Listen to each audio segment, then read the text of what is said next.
Hi ಎಲ್ಲರಿಗೂ ನಮಸ್ಕಾರ. ವಿಜಯಪುರ ಹಳ್ಳಿ ಅಡುಗೆ ಚಾನಲ್ಗೆ ನಿಮ್ಮೆಲ್ಲರಿಗೂ ಸ್ವಾಗತ.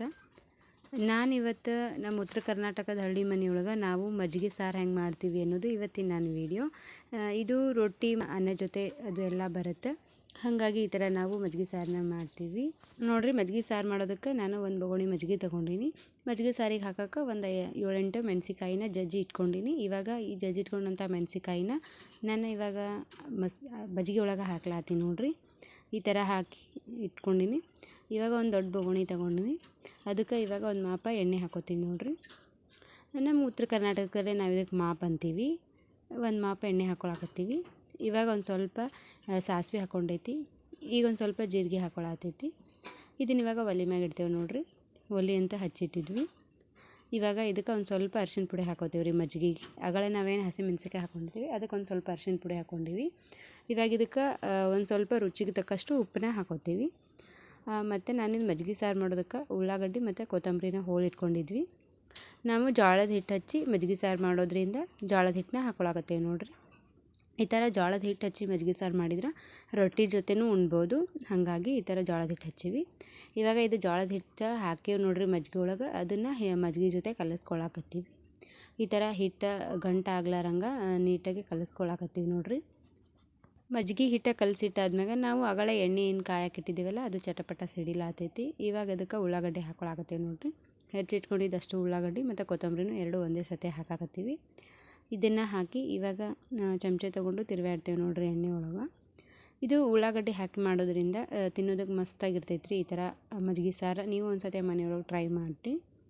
ನೋಡಿರಿ, ಇವಾಗ ಉಳ್ಳಾಗಡ್ಡಿನ ಎಣ್ಣೆ ಒಳಗೆ ಚಮಚೆ ತೊಗೊಂಡು ತಿರುವಾಡಿ ಈ ಥರ ಎಣ್ಣೆ ಒಳಗೆ ಬೇಯಿಸ್ಕೊಳಕತ್ತೀವಿ. ನೋಡಿರಿ ಹೆಂಗೆ ಯಾವ ರೀತಿ ಕುದಿಲಾಕತ್ತೈತಿ ಉಳ್ಳಾಗಡ್ಡಿ ಎಣ್ಣೆ ಒಳಗೆ. ಈ ಥರ ಇದನ್ನು ಚಮಚೆ ತೊಗೊಂಡು ತಿರುವಾಡಿ ಉಳ್ಳಾಗಡ್ಡಿ ಮೆತ್ತಗಾಗಬೇಕು ಎಣ್ಣೆ ಒಳಗೆ, ಮತ್ತು ಕಲರ್ ಚೇಂಜ್ ಆಗಬೇಕು. ಆ ಥರ ಬೇಯಿಸ್ಕೊಳಕತ್ತೀವಿ. ಈ ಥರ ಇದನ್ನು ನೋಡಿರಿ, ಈಗ ಕಲಸಿಟ್ಟಿದ್ದು ಇನ್ನೊಂದು ಸ್ವಲ್ಪ ಕೈ ಆಡ್ಸಾಕತ್ತೀವಿ. ಯಾಕಂದರೆ ಹಿಟ್ಟು ತೆಳಕ್ಕೆ ಹೋಗಿ ಕೂತಿರ್ತೈತಿ ಮತ್ತು ಗಟ್ಟಿ ಆಗಬಾರ್ದು ಮಜ್ಜಿಗೆ ಒಳಗಂತ ಈ ಥರ ಕೈ ಆಡ್ಸಾಕತ್ತೀವಿ. ಇವಾಗ ಈ ಥರ ಇದು ಆಗೈತಿ. ಇನ್ನೊಂದು ಸ್ವಲ್ಪ ತಿರುವಾಡೋಣಂತ ಇದನ್ನು. ಈ ಥರ ತಿರುವಾಡಿದ ಆದ್ಮ್ಯಾಗ ನೋಡಿರಿ, ನಿಮಗೂ ಗೊತ್ತನ್ಸಾತೈತಿ ಉಳ್ಳಾಗಡ್ಡಿ ಎಲ್ಲ ಕಲರ್ ಚೇಂಜ್ ಆಗಾಕತ್ತೈತಿ. ಇವಾಗ ಬರ್ರಿ, ನಾವೇನು ಆಗಳೇ ಮಜ್ಜಿಗೆ ಒಳಗೆ ಹಿಟ್ಟದೆಲ್ಲ ಕಲಸಿಟ್ಟಿದ್ದೀವಿ ಅದನ್ನು ಹಾಕ್ಕೊಳಕತ್ತೀವಿ. ನೋಡಿರಿ ಇಷ್ಟು ಸಿಂಪಲ್ಲಾಗಿ ನಾವು ಮಜ್ಜಿಗೆ ಸಾರು ಮಾಡೋದನ್ನು ಹೇಳಾಕತ್ತೀವಿ. ನೋಡಿರಿ, ಇವಾಗ ಹಾಕಾಕತ್ತೈತಿ. ಅಷ್ಟೂ ಹಿಟ್ಟದೆಲ್ಲ ಅಳಗಾಡಿಸಿ ಹಾಕ್ಬೇಕಂತೇಳಿ ಈ ಥರ ಹಾಕ್ಕೊಳಕತ್ತೀವಿ. ನೋಡಿರಿ, ಇದಕ್ಕೆ ಇನ್ನೊಂದು ಸ್ವಲ್ಪ ಮಜ್ಜಿಗೆನ ನಾನು ಹಾಕ್ಕೋತೀನಿ. ನೋಡಿರಿ, ಈ ಥರ ಮಜ್ಜಿಗೆ ಹಾಕ್ಕೊಂಡಿವಿ.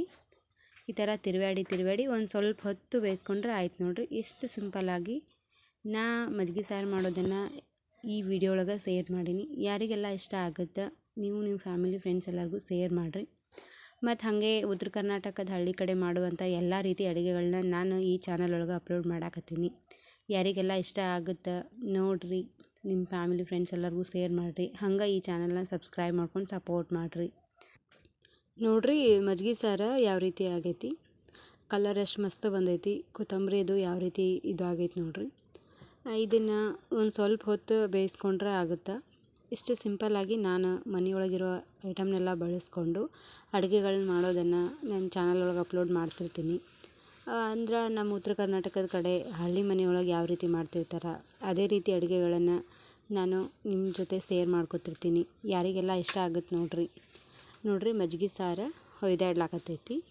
ಇದನ್ನು ಇನ್ನೊಂದು ಸ್ವಲ್ಪ ತಿರುವಾಡಬೇಕು. ಯಾಕಂದರೆ ಹಿಟ್ಟು ಇರ್ತೈತಲ್ಲ, ಈ ಥರ ತಿರುವಾಡಿನೇ ಬೇಯಿಸ್ಕೋಬೇಕಾಗತ್ತೆ. ಇದು ಹಿಟ್ಟು ಇರೋದ್ರಿಂದ ಒಂದು ಸ್ವಲ್ಪ ಹೊತ್ತು ಬೇಯಿಸ್ಕೋಬೇಕಾಗತ್ತೆ. ಬರೀ ಮಜ್ಜಿಗೆ ಅಷ್ಟೇ ಸಾಂಬಾರು ಮಾಡಿದ್ರೆ ಬೇಯಿಸ್ಕೋ ಅವಶ್ಯಕತೆ ಇರೋದಿಲ್ಲ. ಇದು ಒಂದು ಸ್ವಲ್ಪ ಹೊತ್ತು ಬೇಯಿಸ್ಕೋಬೇಕು. ಈ ಥರ ತಿರುವಾಡಿ ಜೋಳದ ಹಿಟ್ಟು ಹಾಕಿರ್ತೀವಿ ನಾವು ರೊಟ್ಟಿ ಜೊತೆ ಆಗಲಿ ಅಂಥೇಳಿ. ಜೋಳದ ಹಿಟ್ಟು ಹಾಕಿರೋದ್ರಿಂದ ಈ ಥರ ಇದನ್ನು ತಿರುವಾಡ್ಕೊತಾನೆ ಬೇಯಿಸ್ಕೋಬೇಕಾಗತ್ತೆ. ಒಂದು 10-15 ನಿಮಿಷ ಒಳಗೆ ಆಗುವಂಥ ಸಾಂಬಾರು ಇದು. ಜಾಸ್ತಿ ಟೈಮು ಹಿಡಿಯೋಂಗಿಲ್ಲ. ಮನೆಯೊಳಗೆ ಏನೂ ಇಲ್ಲದೇ ಇರೋ ಟೈಮ್ ಒಳಗೆ ಈ ಥರ ಮಜ್ಜಿಗೆ ಸಾಂಬಾರು ಮಾಡಿದ್ರಂತೂ ತಿನ್ನೋದಕ್ಕೆ ಮಸ್ತಾಗಿರ್ತೈತಿ. ಇಮ್ಮಿಡಿಯೇಟಾಗಿ ಮಾಡ್ಕೋಬೋದು. ಇದಕ್ಕೇನು ಜಾಸ್ತಿ ತಯಾರಿನೂ ಬೇಕಾಗಿರೋಂಗಿಲ್ಲ.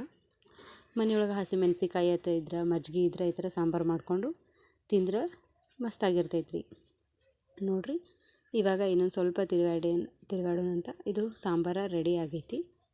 ಇದನ್ನು ಇವಾಗ ಇಳ್ಕೊಬೋದು. ಇನ್ನೊಂದು ಸ್ವಲ್ಪ ನಾನು ಒಲೆ ಮ್ಯಾಗ ಇಡಲಿ ಅಂತೇಳಿ ಬಿಡ್ಲಾತೀನಿ. ನೋಡಿರಿ, ಇವಾಗ ರೆಡಿ ಆಗೈತಿ. ನಾನು ತೆಳಗೆ ಇಳ್ಕೊತೀನಿ. ಇಷ್ಟೊತ್ತನ ನಿಮ್ಮ ಟೈಮ್ ಕೊಟ್ಟು ನನ್ನ ವೀಡಿಯೋ ನೋಡಿದ್ದಕ್ಕೆ ನಿಮ್ಮೆಲ್ಲರಿಗೂ ತುಂಬ ಧನ್ಯವಾದಗಳು. ಎಷ್ಟು ಸಿಂಪಲ್ಲಾಗಿನೂ ನೀವು ಒಂದು ಸತಿ ನಿಮ್ಮ ಮನೆಯೊಳಗೆ ಟ್ರೈ ಮಾಡಿರಿ, ಹೆಂಗೆ ಬರೋದಂತ ಹೇಳಿ ಕಮೆಂಟ್ ಮಾಡಿ ತಿಳಿಸ್ರಿ.